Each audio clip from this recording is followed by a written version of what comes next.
সুধী দর্শক, Islamic video টিউবের নিয়মিত আয়োজন দেশে দেশে ইসলামের আজকের পর্ব সুইজারল্যান্ড।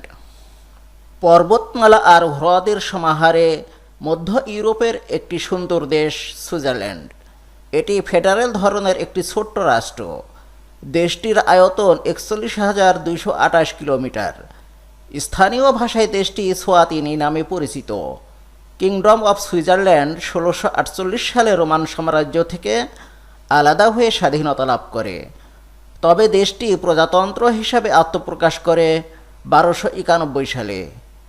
দেশটির পশ্চিমে ফ্রান্স, উত্তরে জার্মানি, পূর্বে অস্ট্রিয়া ও দক্ষিণে ইতালি অবস্থিত।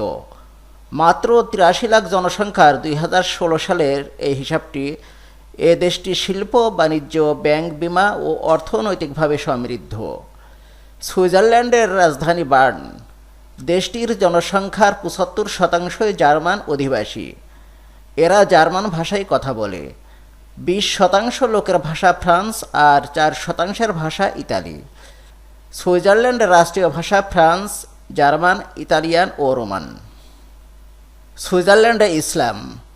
ইউরোপে, বিশেষ করে স্পেনে ইসলামের আগমন ঘটে ৭১১ সালে। সেনাপতি তারিক ও মুসার নেতৃত্বে মুসলমানরা স্পেন অধিকার করে। স্পেনে মুসলিম শাসন প্রতিষ্ঠা লাভ করলে সুইজারল্যান্ডে মুসলিম উপনিবেশ কায়েম হয়। মুসলমানেরা প্রায় ৭০০ বছর স্পেন শাসন করে। ৮৮৯ সালে ২০ জন আরব বণিক বাণিজ্যের উদ্দেশ্যে স্পেন ত্যাগ করেন। তাদের জাহাজটি ঝড়ের কবলে পড়লে তারা কোনো মতে উপকূলে ভিড়ে এবং তারা আলপসের ঘন বনাঞ্চলে আশ্রয় নেয়। এরপর তারা আশপাশের এলাকায় ছড়িয়ে পড়ে এবং একটি ক্ষুদ্র এলাকায় বসতি স্থাপন করে। বর্তমানে এই এলাকাটি সুইজারল্যান্ড রাষ্ট্র বলে পরিচিত। আরব বণিকদের আগমনের ফলে মুসলমানেরা এই এলাকায় ইসলামী সমাজ কায়েম করার সুযোগ পায়। তারা তখন আলপস পর্বতমালার বিভিন্ন স্থানে টাওয়ার নির্মাণ করেছিল। এই পর্বতমালার একটি বড় অংশ আরবদের অধিকারে থেকে যায়। একজন ফরাসি ঐতিহাসিক রেনাল্ড তার বাই দি ওয়ে গ্রন্থে বলেছেন, আরব মুসলমানেরা মুসলিম স্পেনের বাইরে উত্তর ফ্রান্স, ইতালি ও সুইজারল্যান্ডে বসবাস করত। ১৪ শতকের মাঝামাঝি সময়ে পৃথিবীর বিভিন্ন এলাকা থেকে অনেক মুসলমান সুইজারল্যান্ডে গিয়ে বসবাস করতে থাকে। বিশেষ করে দ্বিতীয় বিশ্বযুদ্ধের পর অনেক মুসলমান দেশটিতে পাড়ি জমায়। মুসলমানদের মধ্যে কিছু অগ্রসর লোক সুইস মানুষের মধ্যে ইসলাম প্রচার করায় স্থানীয় অনেক মানুষ ইসলামে দীক্ষিত হন। এর মধ্যে উল্লেখযোগ্য হলেন সুইডিশ কবি ফ্রিস হফ সোয়ান। তিনি ডে অ্যান্ড নাইট বইয়ের প্রখ্যাত লেখক। ইসলাম গ্রহণের আগে ফ্রিস হফ সোয়ান আলজেরিয়ায় চলে যান এবং সেখানে ইসলাম গ্রহণ করেন। পরবর্তীকালে সোয়ান সুইজারল্যান্ডে প্রত্যাবর্তন করেন এবং ইসলাম প্রচারের কাজে মনোনিবেশ করেন। সুইজারল্যান্ডে ইসলাম প্রচারের কাজ এগিয়ে গেলে অনেক সুইস অধিবাসী ইসলাম গ্রহণে এগিয়ে আসেন। ফলে দিন দিন মুসলমানের সংখ্যা বৃদ্ধি পেতে থাকে। তাছাড়া দুনিয়ার বিভিন্ন দেশ থেকেও মুসলমানেরা প্রবাসী হিসাবে সুইজারল্যান্ডে এসে বসতি স্থাপন করে। ১৯৯১-১৩৭১ হিজরি সালের এক হিসাব অনুযায়ী সুইজারল্যান্ডে মুসলিম জনসংখ্যা ছিল মাত্র ২,০০০। ১৯৫০ থেকে ১৯৬০ সালের মধ্যে ব্যাপক মুসলমানের উপস্থিতি লক্ষ্য করা যায়। জেনেভায় আলপস ও জুরা পর্বতমালা বেষ্টিত একটি আধুনিক শহর। এটি বিশ্ব কূটনীতি ও ব্যাংকিংয়ের জন্য বিখ্যাত। এর জনসংখ্যা ১,৯৪,০০০। ১৯৮০ সাল থেকে ১৯৯০ সালের সুইজারল্যান্ডে ব্যাপক হারে মুসলিম নাগরিক বৃদ্ধি পায়। ফলে ১৯৮০ সালে দেশটিতে মুসলিম জনসংখ্যা যেখানে ছিল ৫৬,০০০, জনসংখ্যার ০.৯%, তা ১৯৯০ সালে বেড়ে হয় প্রায় ৬ গুণ। বর্তমানে দেশটিতে মুসলমানের সংখ্যা ৪ লাখ। এর মধ্যে ৮৩.৩% প্রবাসী মুসলিম। প্রবাসীদের ৫৬.৪% সাবেক যুগোস্লাভিয়ার নাগরিক, বিশেষ করে বলকান ও কসোভার নাগরিক। ৬% তুরস্ক ও ৩.৪% আফ্রিকা মহাদেশ থেকে আগত। মুসলমানদের মধ্যে প্রায় ১০,০০০ স্থানীয় অধিবাসী। সুইজারল্যান্ডে ইসলামী প্রতিষ্ঠান।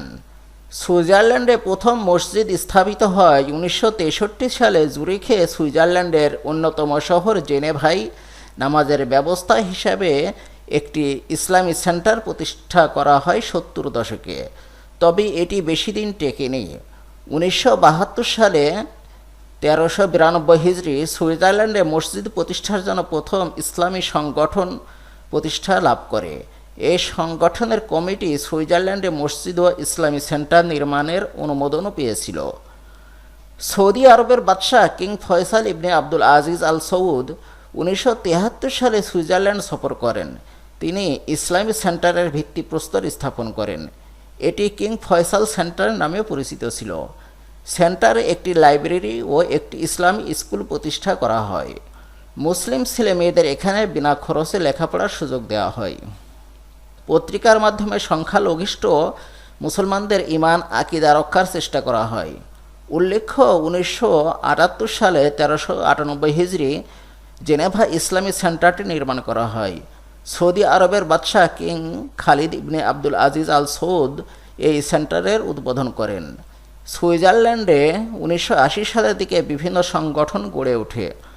জুরিখে 1989 সালে জেমেইনশাফট ইসলামাগার অর্গানাইজেশন দার সেসউইজ প্রতিষ্ঠা লাভ করে। 1990 সাল থেকে 2000 সালের মধ্যে অনেক ইসলামী সংগঠন সুইজারল্যান্ডে প্রতিষ্ঠিত হয়।